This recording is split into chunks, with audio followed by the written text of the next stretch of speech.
The roar of engines, the grinding tracks of armored beasts, and the silence before the clash of steel. This was the world of tank crews during the Second World War. On this battlefield where survival depended on seconds, few names stood out. One of them was Kurt Knispel. Officially credited as the most successful tank gunner of the conflict, he remains an enigmatic figure, a soldier of extraordinary skill, yet someone who never fit the image of the perfect hero. His life combined mastery, independence, and an end as merciless as the war itself. To understand Knispel's fate is to look beyond statistics and glimpse the human face of a soldier caught in the machinery of history. If you find such stories fascinating, don't forget to like this video and subscribe to the channel. Many more gripping accounts from history are on the way. Kurt Knispel was born on September 20th, 1921, in Salisov, a village in the Sudetenland, then part of Czechoslovakia. This border region, populated largely by ethnic Germans, was marked by political tensions and shifting identities. When the Sudetenland was annexed by Nazi Germany in 1938, the lives of its inhabitants changed dramatically. Young men of German origin became subject to conscription, and Knispel was no exception. Before the war, he trained as a mechanic, a trade that prepared him for the technical challenges of armored warfare. By 1940, as Europe was engulfed in conflict, he was drafted into the Wehrmacht. He joined the Panzer, the armored forces that spearheaded Germany's early victories. From the beginning, Knispel distinguished himself. He was tall, broad-shouldered, with an unmilitary appearance. He preferred longer hair, a casual attitude, and often clashed with strict discipline. While many comrades polished their uniforms, Knispel was known for oil-stained overalls and an irreverent style. Yet beneath this appearance lay sharp instincts, steady nerves, and unmatched precision with tank weaponry. Initially, he trained on the Panzer I and II, small tanks used in the early campaigns. Later, he moved to the Panzer IV and then to the Tiger I, the heavy tank that symbolized German armored strength. It was in these machines that his skills as a gunner came to the forefront. The role of a gunner was decisive. In tank combat, seconds meant survival. Identifying, aiming, and firing faster than the enemy determined outcomes. Knispel's technical background and composure under pressure gave him an edge. His first confirmed tank victory was recorded in 1941 on the Eastern Front, where the German invasion of the Soviet Union opened vast, brutal battlefields. The Eastern Front tested men and machines alike.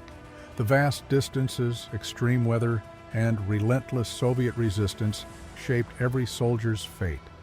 For Knispel, it became both a stage for extraordinary skill and a place where the harshness of war could not be ignored. As the war progressed, Knispel's reputation grew. By 1942, German forces encountered the formidable T-34 and K-1 tanks of the Red Army. These machines challenged German armor and forced crews to rely on precision and tactics rather than sheer firepower. Here, Knispel excelled. He served in elite heavy tank battalions where the Tiger I was deployed. With its thick armor and powerful 88mm gun, it was a fearsome weapon, but it required skilled operators. Knispel quickly became known as one of the finest gunners. He was officially credited with over 160 confirmed tank kills, with some estimates suggesting higher totals. Yet, unlike others whose names were used in propaganda, Knispel remained relatively unknown to the wider public. His independence may explain this. While his record could have earned him the Knight's Cross, the most prestigious decoration for valor, he never received it. Reports indicate that his disregard for rigid discipline and unwillingness to embody the image of the perfect soldier limited official recognition. Instead, he was a man respected on the battlefield, valued by his comrades, but left in the shadow of more politically convenient figures. Knispel's career included participation in major battles such as Kursk in 1943, the largest tank battle in history.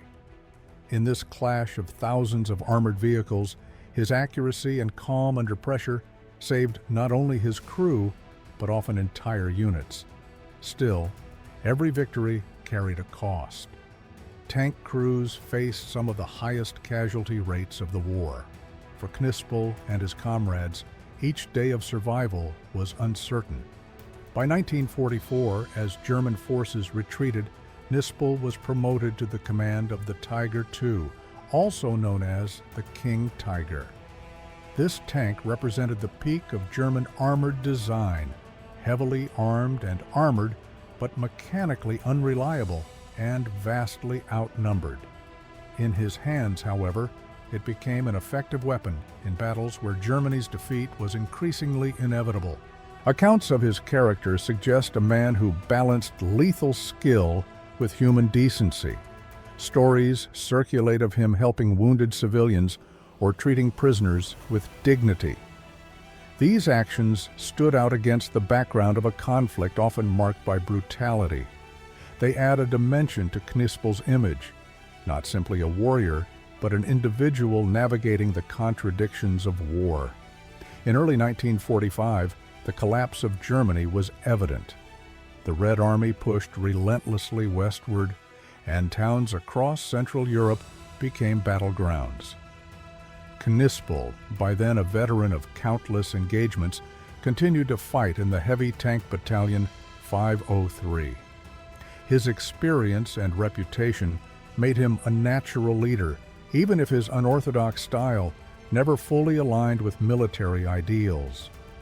In April 1945, during fierce fighting near Wostitz in Moravia, today part of the Czech Republic, Knispel's story reached its tragic conclusion.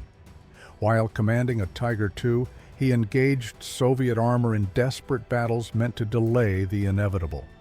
In one of these clashes, his tank was hit, and he was mortally wounded. He died on April 28th, just days before Germany's surrender. Unlike many figures of war who became celebrated symbols, Knispel's death passed quietly. His burial site remained uncertain for decades. It was only in 2013 that researchers confirmed his grave near Vrbovec, Czech Republic, bringing closure to a story long overshadowed by the larger narrative of the war. His legacy, however, endured among those who studied armored warfare. Historians recognize him as the most successful tank ace of the conflict, yet his story remains striking for its lack of official glorification. He was a soldier whose achievements spoke for themselves without the embellishment of propaganda or the pursuit of fame. The story of Kurt Knispel is more than the tally of destroyed tanks. It illustrates the paradox of individuals in war, men of extraordinary ability whose lives are defined by circumstances beyond their control. Knispel never sought the limelight, nor did he embody the carefully constructed image of the model soldier. He was, instead, a man of contradictions, rebellious, yet disciplined in battle, pragmatic, yet compassionate in moments that allowed humanity to surface. His fate also underlines the cruelty of war. Despite unmatched skill, he fell like countless others in the final days of a conflict that consumed millions. His story invites reflection not on victory or defeat, but on the human cost of war and the complexity of those who fought it. Today, his name resonates with historians and enthusiasts of military history, not as a symbol of glorification, but as a reminder of the individual lives within the vast machinery of global conflict. His example challenges simple narratives, showing how talent, independence, and humanity can coexist even in the harshest environments. If you enjoyed this story, make sure to like the video, subscribe to the channel, and turn on notifications so you won't miss the next journey into the past.